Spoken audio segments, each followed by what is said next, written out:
I was watching the Cam Newton interview with a lady named Kendra G.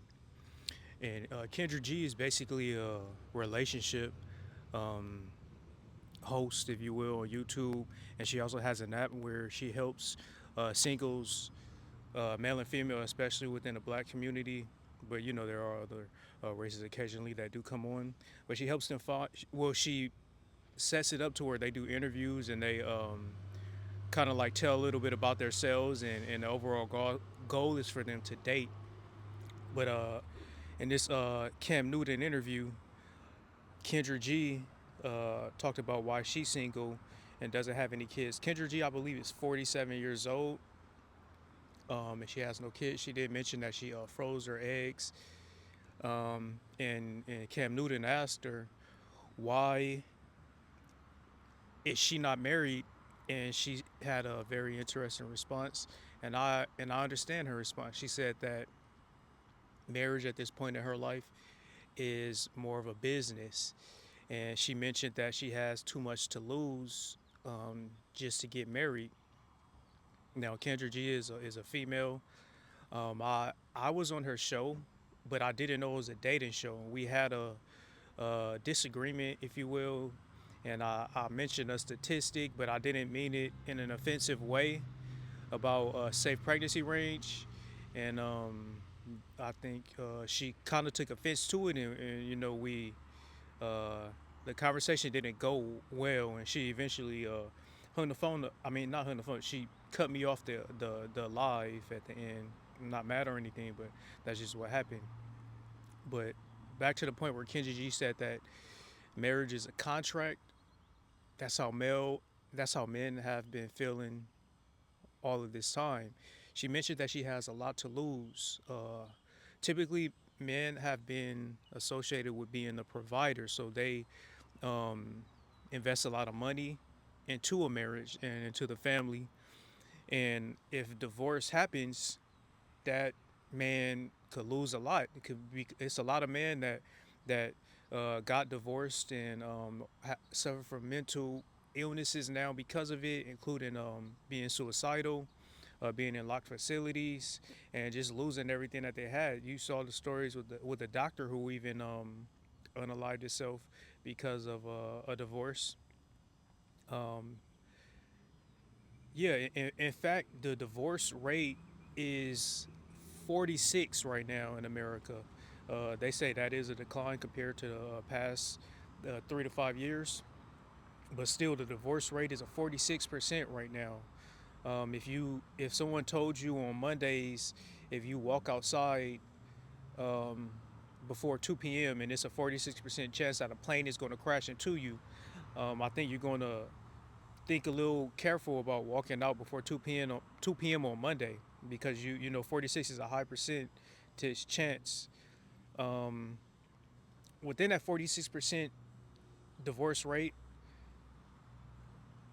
79, well, I believe it's 80%. No, I think it's 69 to 90%. 69 to 90%. Let's look it up just to be sure. Give me a second.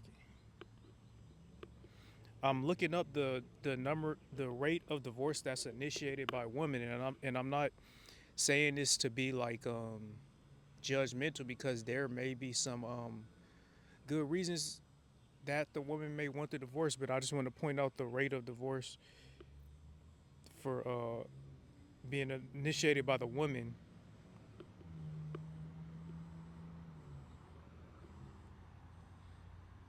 So it's 69 to 70% of divorces in the U.S., a figure that rises to 90% amongst college educated women are basically initiated by women. So 69 to 70% of all divorces in the U.S. are initiated by women, and 90% are amongst college educated women. Did you guys know that?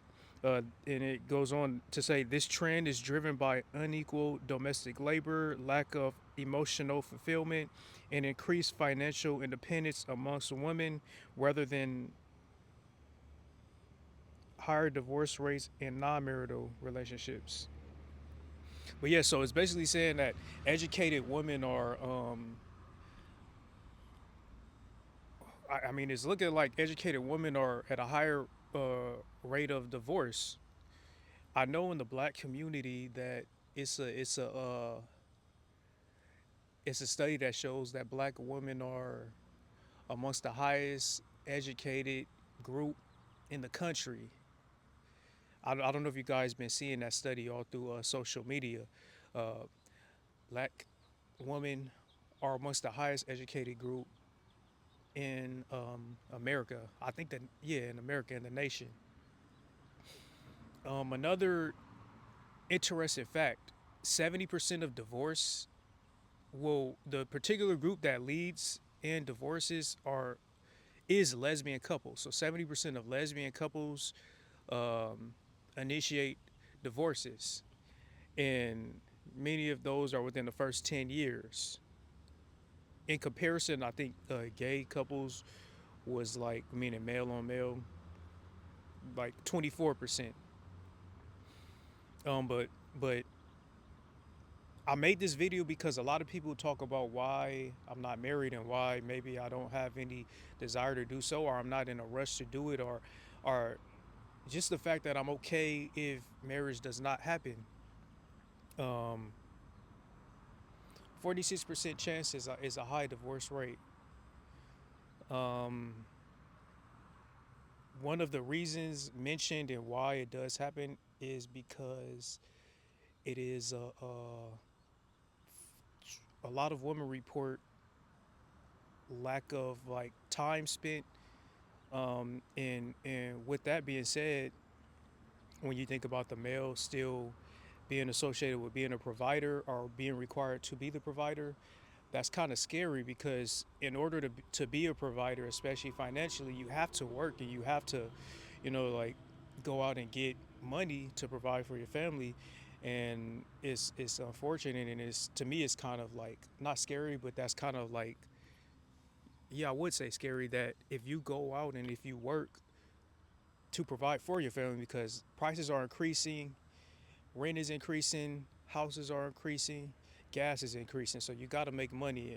And for a man to go make money, he's not going to have that time to spend with his significant other or his wife or his spouse.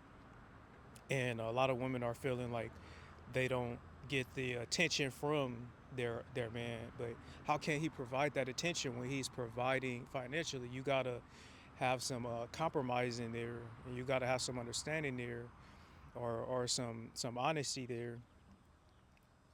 And I know many situations in real life where I see that happen. A lot of women feel that their man, when he provides, he doesn't have the time to spend with her, um, or the family. When you have kids, you gotta work even harder. A lot of the men that do make the money to uh, provide, like those one percenters, they're going to have some expectations of the women that they date, and a lot of times they do what I call replacements. Like they will always want the new young thing. Going back to the percentages, um, in 1960, 2% of the marriage, I believe. Let me fact check right now. But in 1960s, I believe I read 2% of the marriages, 2 or 12% of the marriages, ended in divorce. And let's just make sure I'm not giving false information.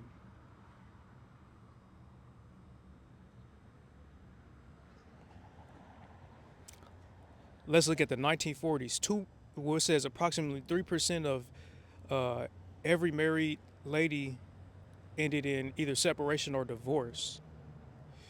3%. Can you imagine that? Now I do know times was different back then and now. Like back then, a man could work at a gas station or a milk company at a factory or whatever and still maintain a livable lifestyle. I talk about this in my other videos.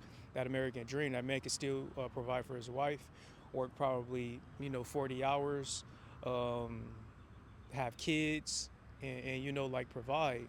And another thing, well, just to compare that there, like now, that job at the milk companies or at the gas station or at a factory, a man cannot provide for his family at those kind of jobs now with the way prices are. So you gotta imagine the effect that has on how a woman would treat a man that worked on those job that works at those jobs compared to their great grandparents or their grandparents back in the day. Um, Also, women had a different life back then than now. Back then, women um, didn't have like many rights, and there wasn't a lot of women in the work field because they were like stay-at-home wives and spouses, if you will. Now things are a little different. A lot of women want to join the work field. A lot of women do have a lot of rights. A lot of women are having management positions. Back then, women were associated with doing laundry, house chores, taking care of the family, folding. Um, Whereas now, those are characteristics that a lot of women don't want to have, and they look at that as like degrading, especially like modern women, like millennials, and even not just millennials, but like now that's so uncommon. And women now have rights, like I said, um, with, with rights, it does come responsibility, and women should have rights. I'm happy that women do have rights, but you guys got to see that things were a little different then and things are a little different now, and people are moving more, well, men are moving more cautious, especially men that think, and men that are like you know observers of life, and men that communicate with people, and willing to learn. Like, they're not going to take that risk. It's a high risk, like, I have a lot to lose. I go to, and I mean this respectfully, I go to different countries, and life is much cheaper, and there's more possibilities of more traditional women in these different countries, and more of a livable lifestyle, and more more like how my great grandparents, how life was. I would have a better percentage chance of finding that out the country. Now, that's not to say that every woman out the country still wants to be traditional. Even that's changing. I know social media has become a problem, right? I don't judge women personally of what they post online, but it's a lot of men that don't want their women posting certain things online. Um, but a lot of these men can't tell these women that because it's going to seem like controlling. But back then, not only did online didn't exist like that, like we didn't have Instagram, and TikTok, and Snapchat back then, but the woman probably wouldn't have even thought about doing that, and the man will have a little more say so over, like the woman doing that. Whereas now the man don't have no say so in that, and a lot of men don't like their women posting certain things online, like certain clothing online, because they take that as like disrespect, and it's sort of like an attention thing that's what they say. It seems like, um, yeah, and the man can't do anything about it, and rightfully so. I think women should have every right to do as they please. But back then, the man could probably even get physical, and things would like be okay. And of course, being physical with a woman is not right.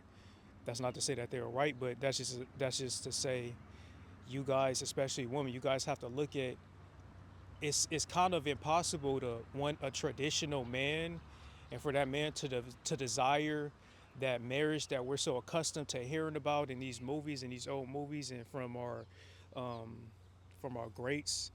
It's almost impossible to, and it almost sounds foolish to desire that when things are just different, because we know we're not willing to go to how things were back then. Like, you woman, you guys don't want to to be at home. You don't want to have less rights, and that's understanding. You don't want to have less rights. You don't want your man to be able to put his hands on you, but you just have to understand that, just like how things are different for you guys, things are different for the man. So you can't embrace different times when it's convenient for you, but have modern expectations of other people when that's also convenient for you as well. You can't practice different ways that than your grandmother or your great grandmother, and expect men that you encounter, your peer man, to practice the same things that their grandfather or great grandfather did. Um, I hope this video makes sense. I didn't want to be offensive. I recently had an argument. Well, I didn't argue. I remain composed, but I recently had a disagreement online with Kendra G, and I tend to like try to watch my words, and I tend to like over speak and over explain. So hopefully, I didn't do that in this video, because I don't want to offend like no woman or nobody at all in my videos, and hopefully, what I said made sense. But that's just to explain why I'm not married, or why I don't really think about it much. Not to say that I'm against it. If it happens, a woman will have to, and me too. Like it'll have to be a lot of truth there, a lot of conversation and understanding, and there has to be. It's a lot that has to like click for me to even think about marriage. Because just for right now in my life, being single, being a little stable in my job, trying to climb up the ladder, a marriage would be a very high risk, especially with the divorce rate, and especially the divorce rate within a divorce rate, meaning women initiating most of the divorce rate. Because me personally, I would never put my hand on a woman or degrade or anything like that. But if I'm expected to provide, there has to be an understanding that I have to have time set aside to provide. So that time is going to be taken away from my family and my potential wife. And I wouldn't want that to be used against me when I'm using that time to provide for her, if that makes sense. Um, like, comment, and subscribe. If you don't mind, turn on that notification bell. Like I said, hopefully this made sense. I want to do more conversations about this. I want to interview more people. So message me, or no, rather comment if I can interview you about these topics. I want to do it for my YouTube, but also to share information. It's important to share information and talk about these things without canceling each other or getting offended, or actually offending each other. And yeah, man, like, comment, and subscribe. And I hope you all understood this video from an honest male perspective. And hopefully this helps you understand me a little more on why I move the way I do. And hopefully it helps you understand the world, especially my woman out there, when you interact and when guys act a certain way. Peace out.